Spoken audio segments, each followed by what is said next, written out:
राधे राधे, जय श्री कृष्ण। आज के वीडियो में आप जानेंगे कि इंदिरा एकादशी व्रत का पारण कब और कैसे करना है। इंदिरा एकादशी व्रत के पारण का शुभ मुहूर्त और सही विधि क्या है। इंदिरा एकादशी व्रत के पारण के समय किन किन बातों का आपको विशेष ध्यान रखना चाहिए। द्वादशी के दिन किन नियमों का पालन करने से इंदिरा एकादशी व्रत का पूर्ण फल आपको प्राप्त हो सकता है। ये सब जानने के लिए वीडियो को पूरा अवश्य देखें। पद्म पुराण के अनुसार इंदिरा एकादशी का व्रत करके उसका पुण्य फल अपने पितरों को अर्पित करने से पितरों को मोक्ष प्राप्त होता है और इंदिरा एकादशी का व्रत करने वाले मनुष्य को पितृ दोष से भी छुटकारा मिलता है। इसलिए पितृ पक्ष की ये इंदिरा एकादशी बहुत ही विशेष होती है। इंदिरा एकादशी पर भगवान शालिग्राम की पूजा का बहुत महत्व होता है। पद्म पुराण में भगवान शालिग्राम की पूजा की महिमा का वर्णन किया गया है। अगर आप भगवान शालिग्राम की पूजा की महिमा जानना चाहते हैं तो हमारे चैनल पर इंदिरा एकादशी व्रत की कथा वाले वीडियो को जरूर देखें। साल 2024 में इंदिरा एकादशी का व्रत 28 सितंबर को शनिवार के दिन रखा जाएगा। एकादशी के बाद द्वादशी तिथि प्रारंभ होगी। शनिवार 28 सितंबर 2024 को दोपहर 2:51 पर और रविवार 29 सितंबर 2024 को शाम 4:47 पर द्वादशी तिथि समाप्त होगी। इंदिरा एकादशी व्रत का पारण 29 सितंबर 2024 को द्वादशी के दिन किया जाएगा। रविवार 29 सितंबर 2024 को द्वादशी के दिन सूर्योदय होगा सुबह 6:21 पर और शाम 6:12 पर सूर्यास्त होगा। ब्रह्म मुहूर्त का समय रहेगा सुबह 4:45 से 5:33 तक। ब्रह्म मुहूर्त सुबह की पूजा के लिए बहुत ही शुभ होता है। रविवार 29 सितंबर द्वादशी के दिन अमृत काल का समय रहेगा सुबह 3:38 से 5:25 तक। अमृत काल में भी पूजा और दान करना बहुत ही शुभ फलदायी होता है। अभिजीत मुहूर्त सुबह 11:53 से दोपहर 12:40 तक रहेगा। अभिजीत मुहूर्त में किए गए शुभ कर्म का फल कई गुना होकर मिलता है। आप अभिजीत मुहूर्त में दान पुण्य कर सकते हैं। राहु काल का समय रहेगा शाम 4:30 से 6 बजे तक। राहु काल के समय पूजा या शुभ काम करना अच्छा नहीं माना जाता। रविवार 29 सितंबर 2024 को द्वादशी तिथि पर पूरा दिन साध्य योग रहेगा। द्वादशी तिथि के लगते ही शुरुआत के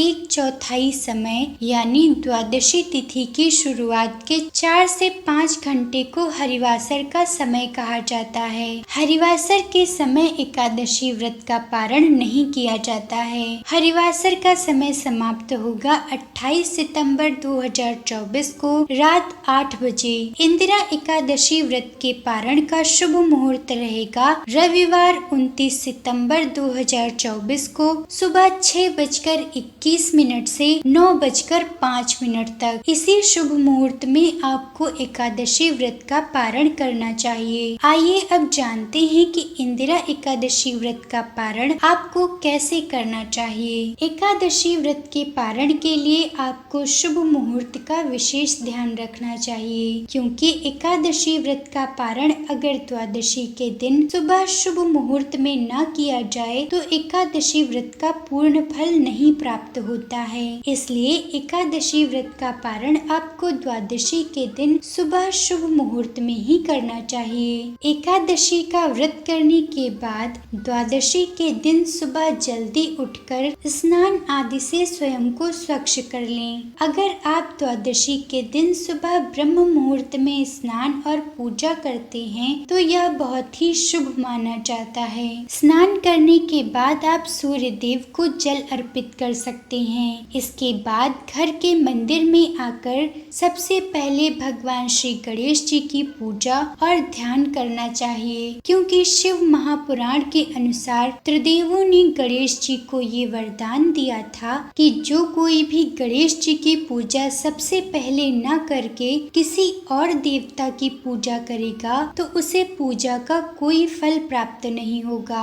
इसलिए सबसे पहले भगवान श्री गणेश जी की पूजा करनी चाहिए और उनसे प्रार्थना करें कि भगवान श्री गणेश आपकी पूजा को बिना किसी विघ्न के पूर्ण करें। गणेश जी की पूजा करने के बाद आपको माता लक्ष्मी सहित भगवान विष्णु की पूजा ठीक उसी तरह करनी चाहिए जैसे आपने एकादशी के दिन की हो। द्वादशी के दिन भी भगवान विष्णु को तुलसी दल जरूर अर्पित करें, लेकिन इस बात का विशेष ध्यान रखें कि द्वादशी के दिन भी आपको तुलसी के पत्ते नहीं तोड़ने चाहिए। आप पहले से तोड़कर रखे गए तुलसी के पत्ते भगवान विष्णु को अर्पित कर सकते हैं। द्वादशी के दिन अपनी क्षमता और इच्छा अनुसार घर पर बना हुआ शुद्ध सात्विक मीठा भोग भगवान को जरूर लगाएं। आप मिश्री, मौसमी फल, सूखे मेवे जैसे काजू, बादाम आदि का भोग भी भगवान विष्णु को लगा सकते हैं। भगवान विष्णु को भोग लगाते समय भोग में तुलसी के पत्ते जरूर रखें, लेकिन ध्यान रखें कि माता लक्ष्मी को तुलसी के पत्ते अर्पित नहीं किए जाते हैं। स्कंद पुराण के अनुसार द्वादशी के दिन आपको भगवान विष्णु से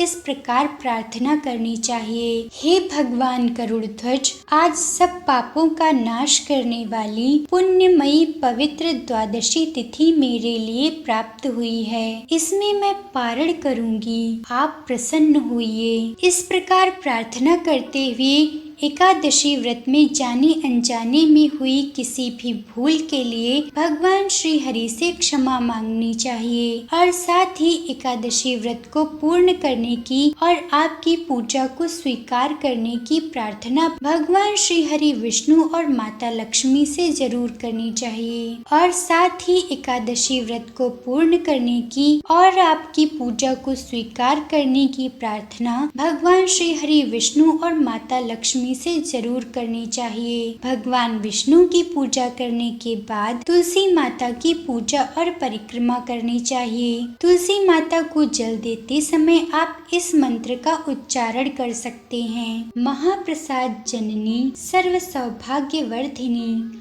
आधिव्याधि हरा नित्यम तुलसी त्वं नमोस्तुते। तुलसी माता को जल देते समय इस मंत्र को पढ़ने से सभी कष्टों से मुक्ति मिलती है। श्री गर्ग संहिता के अनुसार तुलसी जी की पूजा करने वाले मनुष्य को कभी यमराज के दर्शन नहीं करने पड़ते। तुलसी जी की आरती करने के बाद उनसे भी क्षमा याचना करते हुए प्रसन्न होने की प्रार्थना करनी चाहिए। एकादशी व्रत के बाद द्वादशी के दिन दान का बहुत अधिक महत्व होता है। इंदिरा एकादशी पितरों की मुक्ति के लिए समर्पित है, इसलिए द्वादशी के दिन अन्न दान और सुपात्र ब्राह्मणों को भोजन कराने का विशेष महत्व है। इंदिरा एकादशी व्रत का पारण करने से पहले संभव हो तो सुपात्र ब्राह्मण को सात्विक भोजन कराएं। आप अन्न का दान भी कर सकते हैं। अगर तुरंत दान करना संभव ना हो तो दान की सामग्री निकालकर आप मंदिर में रख दें, फिर व्रत का पारण करें। द्वादशी के दिन आप शुद्ध सात्विक भोजन या गाय के खाने योग्य हरी घास गौ माता को भी जरूर खिलाएं, क्योंकि हिंदू धर्म में गौ माता के शरीर में सभी देवी देवताओं का वास माना गया है। इसलिए द्वादशी के दिन गौ सेवा जरूर करनी चाहिए। अब जानिए क्या खाकर आप एकादशी व्रत का पारण कर सकते हैं। आप भगवान को चढ़ाए गए शुद्ध सात्विक भोग को प्रसाद के रूप में ग्रहण करके एकादशी व्रत का पारण कर सकते हैं। भगवान के चरणामृत को ग्रहण करके भी आप एकादशी व्रत का पारण कर सकते हैं। इसके अलावा भगवान को अर्पित किए गए तुलसी दल को जल के साथ ग्रहण करके भी आप एकादशी व्रत का पारण कर सकते हैं। भगवान को भोग लगाई हुई मिश्री और तुलसी दल को जल के साथ ग्रहण करके भी आप एकादशी व्रत का पारण कर सकते हैं। लेकिन ध्यान ध्यान रखें कि आपको तुलसी दल को चबाना नहीं है। आप तुलसी दल को जल के साथ निगल सकते हैं। एकादशी व्रत का पारण करने के बाद आपको द्वादशी के दिन भी शुद्ध सात्विक भोजन ही ग्रहण करना चाहिए। ये जानकारी पसंद आई हो तो वीडियो को लाइक और चैनल को सब्सक्राइब जरूर करें।